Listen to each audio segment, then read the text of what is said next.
Alhamdulillah Rabbil Alamin, wassalatu wassalamu ala rasulihil amin wa ala alihi wa sahbihi ajma'in. Allahumma aftah bainana wa baina qawmina bilhaqqi wa anta khairul fatihin. Ya Allah, bukakanlah pintu hati-hati kami dan kaum kami, sesungguhnya Engkau maha berkuasa membuka pintu hati manusia. Allahumma a'inna ala talabil ilmi wal amali bihi wal istiqamati wal ikhlas. Ya Allah, tolonglah kami agar menjadi hamba yang sentiasa berusaha menambahkan ilmu agama kami. Kemudian berilah kekuatan untuk kami beramal dengan ilmu yang kami belajar dengan penuh ikhlas dan istiqamah. Amin ya rabbal alamin. Hadis yang keenam, bagaimana kita akan menghadapi sakaratul maut. Tak apa, kita baca hadis nombor 6. An Aisyah radhiyallahu anha qalat ra'aitu Rasulullah sallallahu alaihi wasallam wa huwa bil mauti wa 'indahu qadahun fihi ma wa huwa yudkhilu yadahu fil qadah thumma yamsahu wajhahu bil ma ثم يقول اللهم أعني على غمرات الموت وسكرات الموت. رواه الترمذي. Daripada Aisyah radhiyallahu anha berkata, aku melihat Rasulullah sallallahu alaihi wasallam sedang menghadapi sakaratul maut, dan di sisinya ada sebuah mangkuk yang berisi air. Kemudian beliau memasukkan tangannya ke dalam mangkuk, lalu menyapu mukanya dengan air sambil berdoa, Ya Allah, berikanlah pertolongan kepadaku untuk menghadapi kepedihan mati dan sakaratul maut. Hadis riwayat At-Tirmizi. Hadis ni diceritakan oleh isteri Rasulullah sallallahu alaihi wasallam, iaitulah Ummul Mukminin. Kita selalu kalau baca hadis radhiyallahu anhu, tapi yang kita baca ni radhiyallahu anha. Sebab apa ha? Sebab yang cerita hadis ni ialah Aisyah. Dia kalau orang perempuan radhiyallahu anha, pronoun untuk orang perempuan ataupun dhamir untuk orang perempuan. Kalau orang lelaki, Abu Hurairah ke Ibnu Abbas ke Abu Hurairah ke Sayyidina Umar ke, itu kita kata radhiyallahu anhu, orang lelaki seorang. Tak apalah, itu bahasa Arab lah. Qalat, Aisyah kata, aku melihat Rasulullah sallallahu alaihi wasallam menghadapi sakaratul maut. Ini antara kelebihan Aisyah, antara kelebihan Rasulullah memiliki ramai isteri. Jadi banyak cerita boleh sampai kat kita. Dan sahabat-sahabat cerita yang kat luar, kat masjid, yang pergi berperang.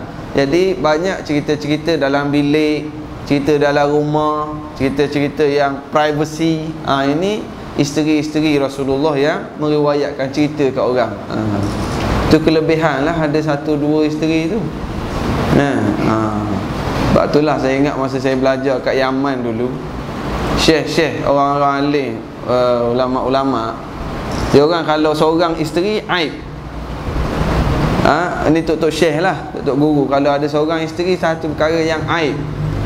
Dia ada 2-3 untuk dia ceritalah tentang tok-tok guru ni. Ustaz tak layak lagi. Tuan imam tadi mungkin layak kot. Jadi dia untuk meriwayatkan. Jadi kita kata tentang Rasulullah lah, kita ambil secara khusus. Isteri-isteri Aisyah, isteri yang paling muda. Ketika Rasulullah wafat pun umur Aisyah dalam 17-18 tahun gitulah umur Aisyah ketika Rasulullah wafat. Jadi dia banyak cerita. Nabi bergurau, Nabi bermain, hingga masa Nabi nak mati pun orang yang ada dekat ialah Aisyah. Bahkan masa Aisyah cukup bangga dalam keadaan sedih lah. Sebab waktu Rasulullah nak wafat, Aisyah tahu antara perkara yang Rasulullah sangat suka, apa dia?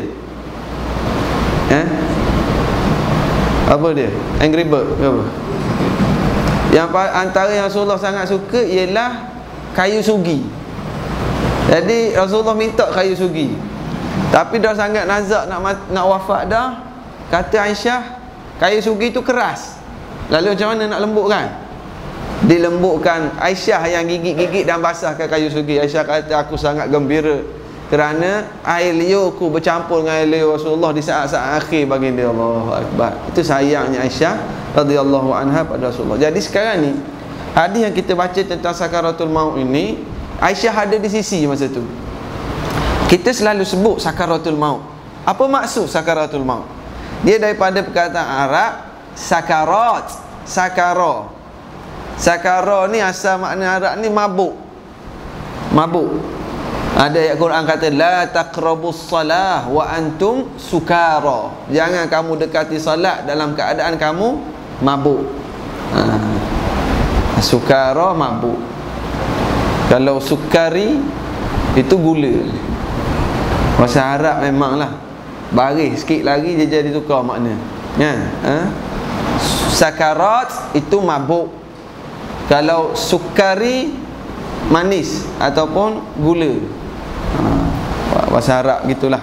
Dia tak boleh kita lari bahas, lari baris, lari huruf, dia berbeza makna dia. Tak apalah tu. Jadi sakarat asalnya mabuk. Sakaratul maut ialah orang yang sakit nak mati, keadaan dia tu macam mabuk dah. Macam sedar tak sedar lagi keadaan orang nak mati. Jadi Aisyah cerita masa Nabi dalam keadaan sakit nak mati, disediakan bekas air. Memang kita kalau orang nak mati, kita sediakan air, sama ada untuk dia minum. Rasulullah sendiri dia kata apa sini? Wa indahu qadahum fihi ma wa huwa yudkhilu yadahu. Kat bekas air tadi Rasulullah masukkan tangan dia dalam air, dalam bekas air, basahkan tangan, summa yamsahu wajhah. Kemudian Rasulullah ambil air tadi basahkan wajah baginda. Basahkan wajah baginda sendiri. Maksudnya baik kalau ada orang dalam keadaan sakit nak mati, kita sediakan air. Tak payahlah kita pergi curah air kat dia. Sebab cuma Rasulullah ni dalam keadaan dia sakaratul maut, dalam keadaan sakit, baginda ambil air, celup dan sapukan di wajah baginda sendiri. Ini baiklah kau boleh buat. Wa huwa yamsahu wajhahu bil ma, dia sapu mukanya. Summa yaqul, ini satu doa. Ini doa yang sangat baik untuk kita amal. Okey, jadi malam ni kita cuba baca sekali. Kalau boleh kita apa-apa saja yang kita belajar, terutamanya hadis. Kalau kita belajar hadis, kita jumpa satu-satu perkara yang Nabi buat, terus kita buat. Sekurang-kurangnya sekali pernah kita buat, sekurang-kurangnya. Bila kita belajar hadis macam itulah, ada satu doa yang Nabi ajar, kita cuba. Kalau boleh amal banyak lagi baik. Sekurang-kurangnya kita dah min ahli hadzal amal, kita jadi ahli amalan ini. Doa dia saya baca, kemudian sila ikut. Yang ada buku, tengok di buku tu. Allahumma a'inni ala ghamaratil maut wa sakaratil maut. Itu doa yang Nabi sendiri baca. Nabi baca, ya Allah, berikanlah kepadaku pertolongan untuk menghadapi kepedihan mati dan sakaratul maut, dalam keadaan mabuk nak mati tu. Maknanya Nabi Muhammad yang Nabi, Nabi Muhammad yang maksum, tak ada dosa, minta Allah Ta'ala tolong masa nak mati. Kita hari ni siapa tak buat dosa hari ni saja? Cuba angkat tangan yang tak buat dosa lagi minggu ni, nak tabik spring. Nabi ni orang maksum, orang yang tak buat dosa, tu pun minta Allah tolong masa nak mati, minta Allah tolong masa menghadapi kesakitan nak mati. Sallallahu alaihi wasallam. Kita baca keterangan dia.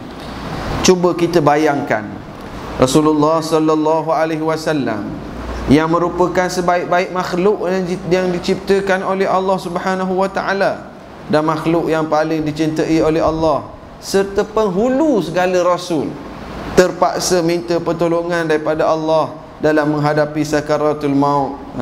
Nabi nak ajar pada kita sebenarnya.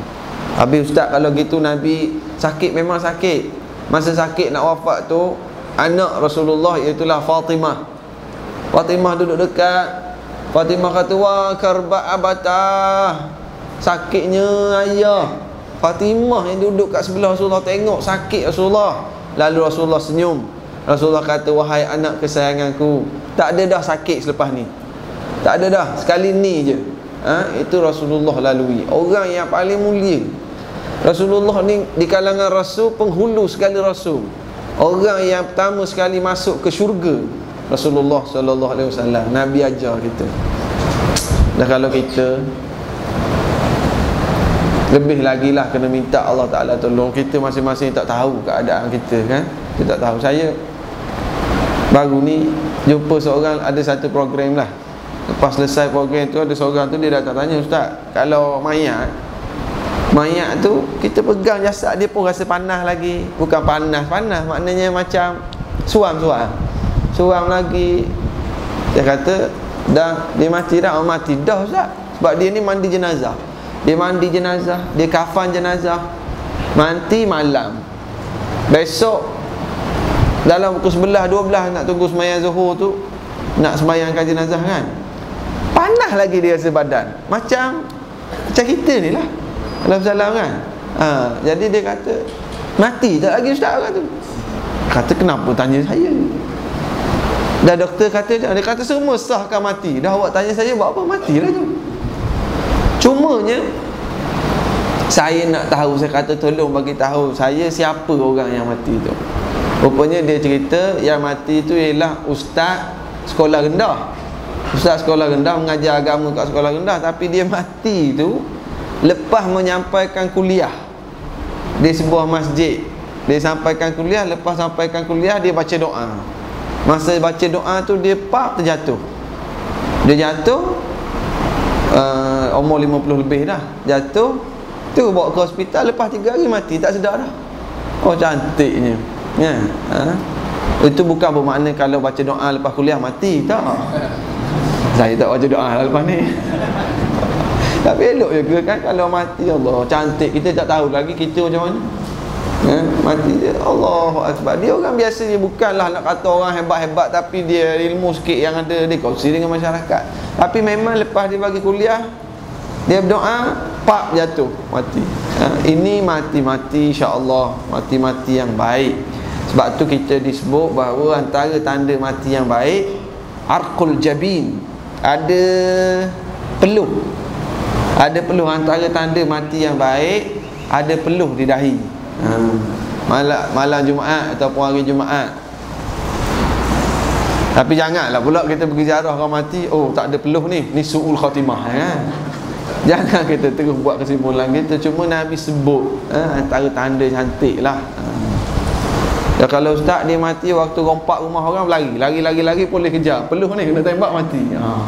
Itu jelas lah kalau dalam keadaan buat maksiat. Tapi kita sebagai orang biasa ni, tu pun Nabi ajar pada kita amal doa ni. Allahumma a'inni ala ghamaratil maut wa sakaratil maut. Ya Allah, tolong aku ketika hampir nak mati.